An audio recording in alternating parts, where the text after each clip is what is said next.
Hello, hello, hello. It is me, and we are back to the Hillygus case. I feel like we should do a little 10-second overview. Roger Hillygus kidnapped his mother with the help of Mr. I can't remember Handte's first name. The other defense name is Handte.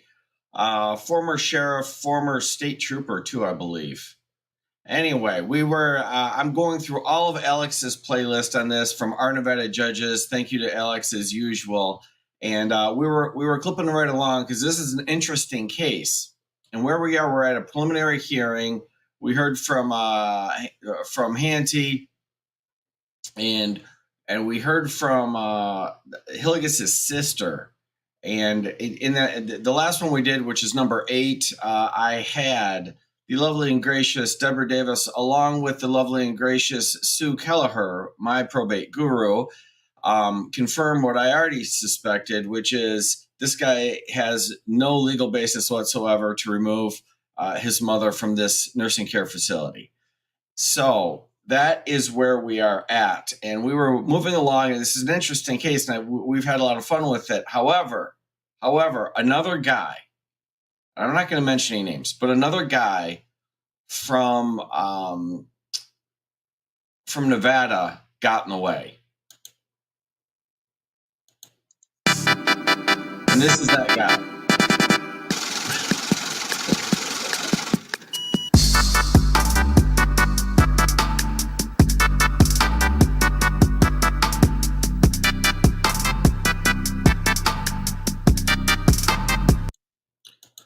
Well, that's just sort of the thing that happens sometimes here on YouTube. We had to take a little time out and focus on Mr. Blandino because, well, his trial was going. So we are back, and this is interesting. I was going through all of Alex's playlist on the Hillygus and Handte case. I think this is number 11 out of like 20 or something like that. But I am pulling back here. In this particular one, we've got an occurrence witness, and I thought that was the most interesting. It's a 2-hour video, and my clip is like 20 minutes because I just wanted to get it down to that. There are a bunch of other witnesses that they're sort of laying foundations and just giving little bits and pieces. But this is a woman who actually observed what the crime take place, and it's fascinating. So let's get started with this thing here.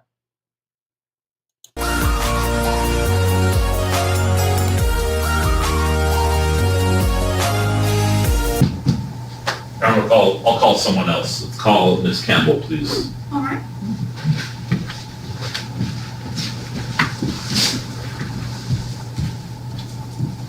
Good afternoon, ma'am. If you could please raise your right hand once you're in the witness stand. Do you promise the testimony you're about to provide is only the truth, the whole truth, and nothing but the truth and nothing but the truth? Yes. Thank you. Please be seated.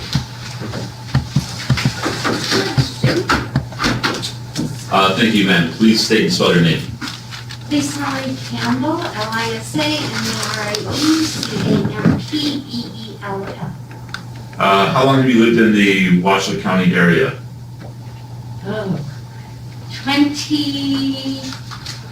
21 years, approximately. Okay.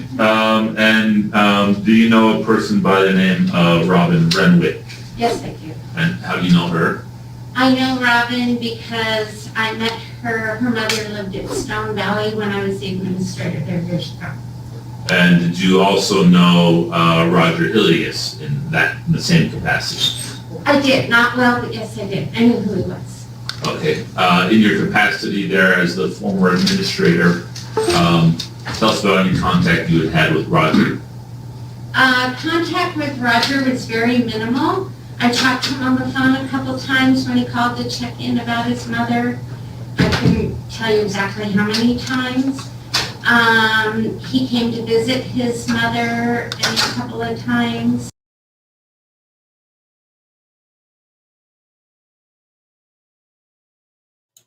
Oops. This is a weird scenario. I'm going to lay it out for you. This witness used to work at this nursing care facility. She no longer works at the nursing care facility, but she happened to be there when this occurred. I only say this because I don't know the quality of the audio. I think it's pretty decent, but just so you can follow, because it's a weird fact scenario. she's a former employee of this facility. She's there in a different capacity now. She's working someplace else, and she's basically trying to get food service business from them. While she's there, as she says in her testimony, soliciting that, she observes this whole incident. But it was very minimal. And when was it that you ceased being the administrator at Stone Valley? Oh boy, I wasn't prepared for that one. I would say it was probably February of 2006. 2016. Okay. And so what you just described as your contact with Roger and Robin comes from that time period. Absolutely. Subsequent to that, did you have a job that brought you in contact with Stone Valley? Alex, I sent you a link. Hop on at the end and give us an update. Before I was the administrator? No, afterwards. After Yes, you're the administrator, you were engaged in a line of work where you could still go to Stone Valley. Not on a regular basis. I actually went to work in the food service industry, and I was trying to solicit them as a customer. Okay, and in that process, you found yourself at Stone Valley on August 8th, 2019. Absolutely. And tell us about what you observed and what happened on that date. I was there on business. I was there trying to solicit their account for the company I was working for. I had walked in the front entrance and had asked to talk to the chef, and the community relations director greeted me, Tom, and we were having a conversation about where I worked and why I was there, and I was at the front door. Sorry, my mask is slipping. I was at the front door talking to the community relations director, and I was standing like almost blocking a little tiny bit of the entrance because I think there was a chair there or something I was standing in front of. We were having a conversation. I noticed people coming and going, probably because that's what I did there just, in the past. Okay. I noticed two gentlemen walk in. We continued our brief conversation, and I happened to look up because I saw the door open again, the door that went into the community. And Sue Hillygus was walking out with two gentlemen, and I was just really surprised to see Sue leaving the facility. As she walked by me, I think I might have even reached up and touched her shoulder, and I know I addressed her. Okay. And I said, hi Sue, where are you going? And of course she didn't respond to me. She wouldn't always respond, but she did smile, and they continued out the front door. At that time, I immediately looked at Tom and said, where's Sue going? And he said, she's probably going to lunch with her family. And I said, I don't think so. I don't, and he goes, yeah, that's her son, and he's taking her to lunch. And I said, I don't think that he's supposed to be taking her to lunch, or I think I said, I don't know if that family member, I don't know my exact words at the time, but I told him I didn't think she should be leaving the building. And I did tell him that I understood with HIPAA, he couldn't tell me any changes. I just like this. She's there on unrelated business, but as a former employee, she's like, yeah, that's not right. No, what's going on here should not be happening.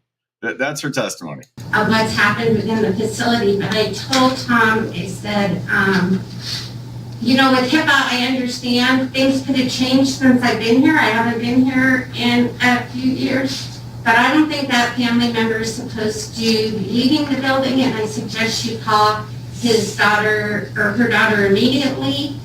And Tom replied that he knows Robin very well, and I Objection, said, Your Honor, hearsay.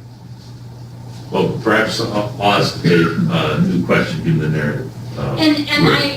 Since there was no objection raised previously, I let the narrative continue, but at this point, there needs to be questions asked and answered, so that if there are objections raised, we know exactly what they're referring to. All right, for those of you who care, that whole thing made sense. He asked a question and then she just starts spouting off, not in a bad way, but just in the normal way that humans do.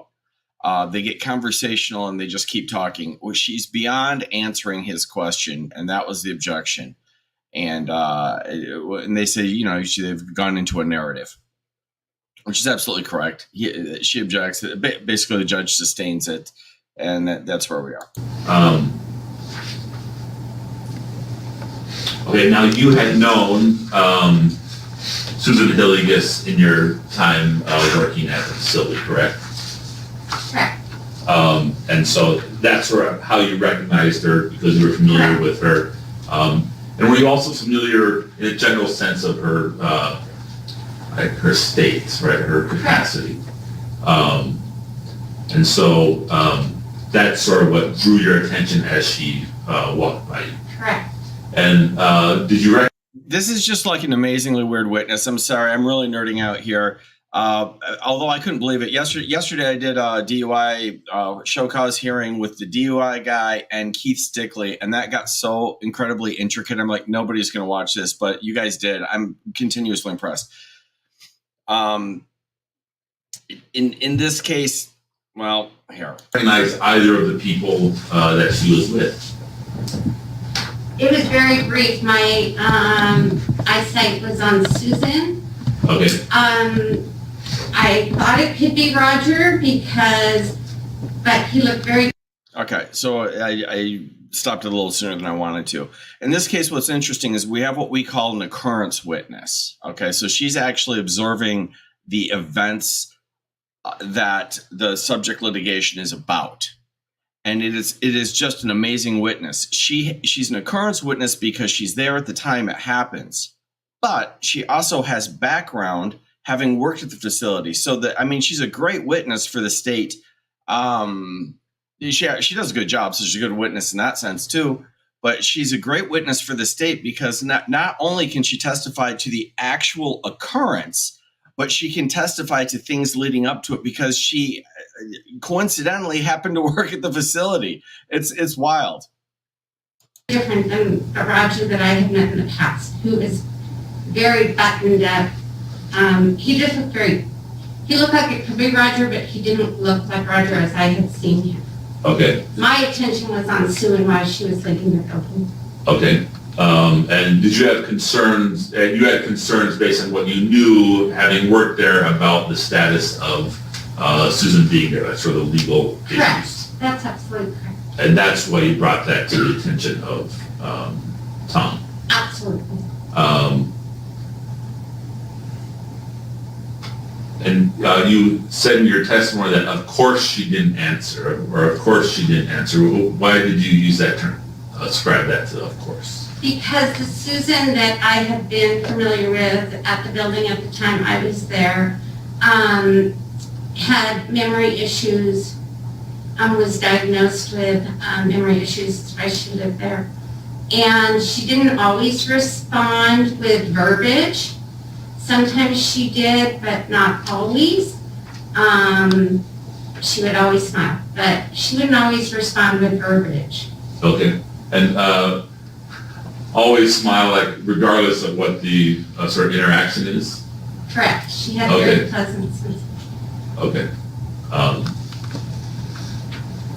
And so not necessarily smiling as sort of a communication, but just as... Your Honor, objection, leading question. Can you rephrase that, Mr. Sticky? In what, as you... Again, it is a very this is minor stuff, but if you want to know, it was a good objection. He's testifying, not her. What you're supposed to be on direct examination, you're supposed to ask open-ended questions and let the witness talk. He's absolutely suggesting answers to her, or basically testifying via his question. This is all small potato stuff, but that objection was basically, would you knock it off? Let the witness testify, not you, Steggy. We all do it, by the way. There's nothing wrong. Another little fun fact, when I had Ben Bateman on, a little connection here. Before we went on our little video, he said the first case he tried was with Steggy. It's a small world. based on your experience, did her smile have anything to do with communication?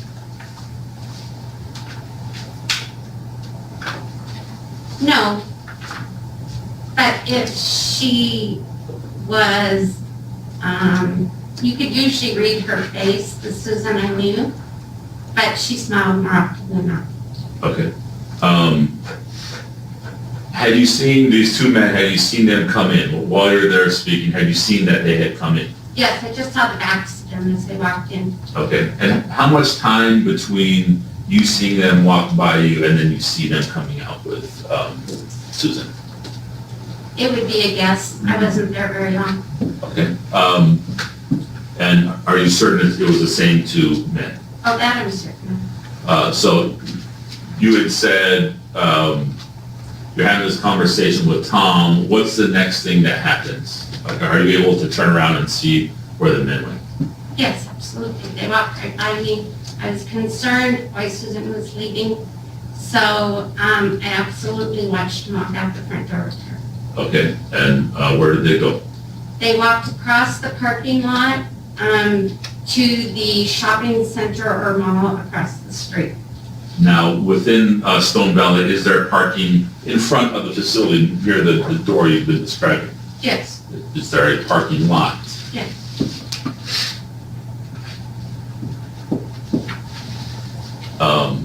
And you described that they crossed the street with Yes. Susan. What, were you able to see what happened once they got across the street? No, I was worried about Susan's safety and I was talking to Tom about getting Robin on the phone, so I had walked out the building, which is why I saw them, and I was trying to get Robin on the phone. Thank you. Were you able to do that? I was. Okay. In terms of, what's the next thing you're able to see in terms of where the Right men here. went with Susan? I got in my car and I saw a vehicle leaving that area. I don't know if the men themselves were in the vehicle. I don't know that for a fact. Okay. Did you follow that vehicle or what did you do? I saw From that your view. vehicle leave out that parking lot and turn left towards Rock Drive. Do you recall what kind of vehicle it was? Oh, I'm so bad with cars. It was a dark colored vehicle, maybe like a really dark navy. It was either a truck with a cab on it or like an SUV vehicle. Can you describe in any more detail how it was that the men were with her? Like, were they touching her? Were they, what speed were they going at? What speed was she going at? Anything like They were that? Where I'm walking going to around. object, unless, I may have missed it, but didn't she say that she didn't know that these guys were, that who was in the vehicle? Isn't this speculation at this point? Mrs. Jenkins? The question does not relate to the vehicle. It relates to how the men were walking with Oh, we're Susan. walking. I'm sorry, I apologize. They Withdraw the left, objection. they left the parking lot walking rapidly. And what about in relation to when they were inside the facility? I didn't see them inside, I didn't see them on the other side of the door. Okay. And the distance between, like, do you see them come out of the door to the residence portion? Do you see them come out of that door? I saw them come out the residence door to the front door. Okay. And what's that sort of the distance from that residence door to where you're standing? Oh, that is such, Or, I'm so bad. okay, I'd say, I don't know, maybe 12 feet? and how about in terms of like steps? How many steps would it take you to walk that, do you think? Me? Yeah. I would guess it would take me about 10 steps. Okay, and so that's when you see the, Susan come with them. Is the pace, from the residence door to where you are, how does that relate to the pace, the sort of the hurried pace you saw outside? I couldn't tell you anything about the pace in the building. Okay. I was just watching Susan, that's what I paid attention to. Oh, Okay, thank you, and, Jeff. what about once they're outside,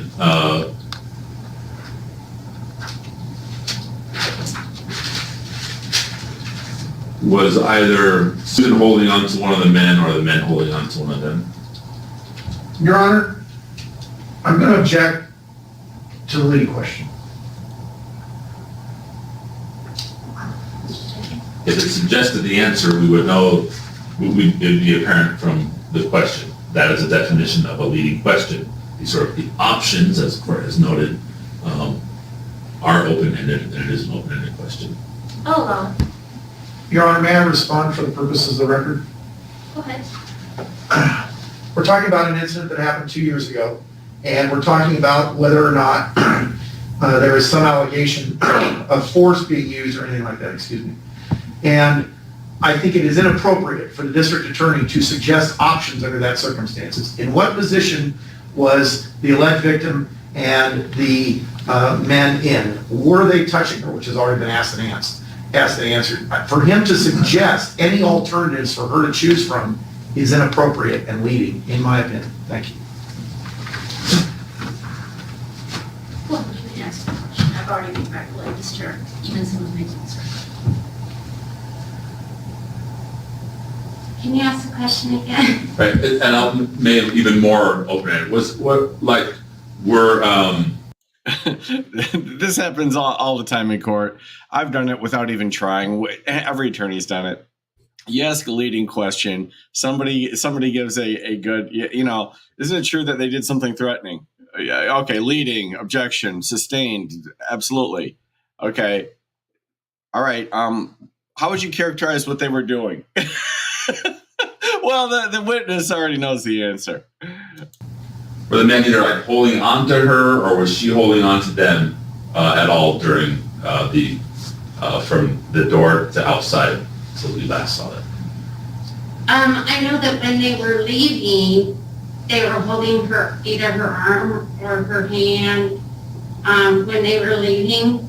I didn't pay that much attention once they were outside the door, other than watching them cross the street because I was worried about where Susan was going. So I couldn't tell you what, I didn't pay attention to that. Were you able to previously describe what the second man looked like to officers? I can't recall. As you sit here today, are you able to describe what the second man, let's call him, looked like, or what he was wearing? I believe they were both wearing shorts. One had a Hawaiian shirt kind of style on, or some kind of print on the back of a t-shirt. And the second gentleman was heavier set, much heavier set.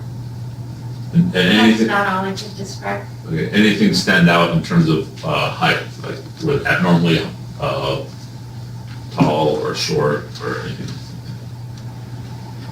No, I wasn't paying that much attention to that.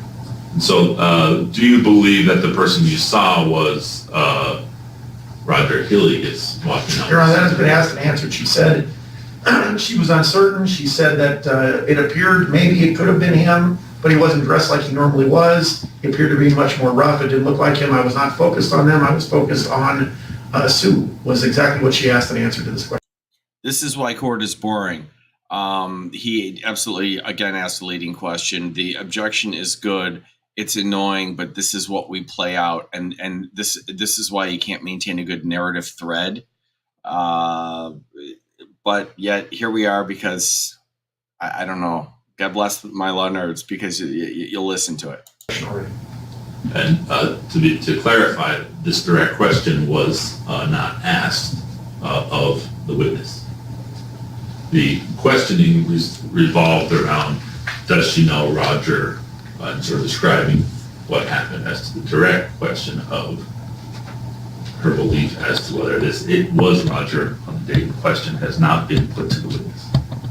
We have had some testimony, I think, about this issue previously, but I'll allow the question. Can you say the question one more time? Yeah. Do you believe the person that was you saw walking out with Susan was Roger Hillygus? Agreed. It wasn't, I would say that It is. I was told it was Roger, Okay. and I would say it could have been Roger, but I would say it isn't the Roger that I had seen. I mean, he obviously resembled Roger, but he wasn't dressed to the nines and the Roger that I had had contact with. I was paying all my attention to Susan. Did you, I'll ask you about, as this group walked past you, did you, Yes, there we go. Vanguard gets it. You answer that. That's best done in the presence of a jury. You drop that on them. They object and sustain. You go, okay, fine. I'll rephrase. explain anything about who the person was to Tom? Does that make sense? Yes, Did you say, Tom, hey, did you make a statement to that effect? yes. What was the statement that you made? I said, Tom said he was going out Susan was going out to lunch with her son. And I said to Tom, if that's Roger, that family member can't take Susan to lunch. I don't believe unless something's been changed. And Your Honor, I would object, this has already been asked and answered as well. We're repeating testimony. So, Mr. Dick, we have covered some of these issues before. There's a new angle that we're going for, and obviously continue, but we have covered some of this already.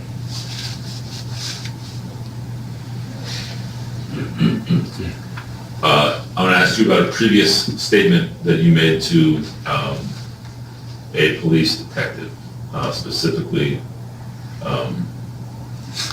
Detective Barnes.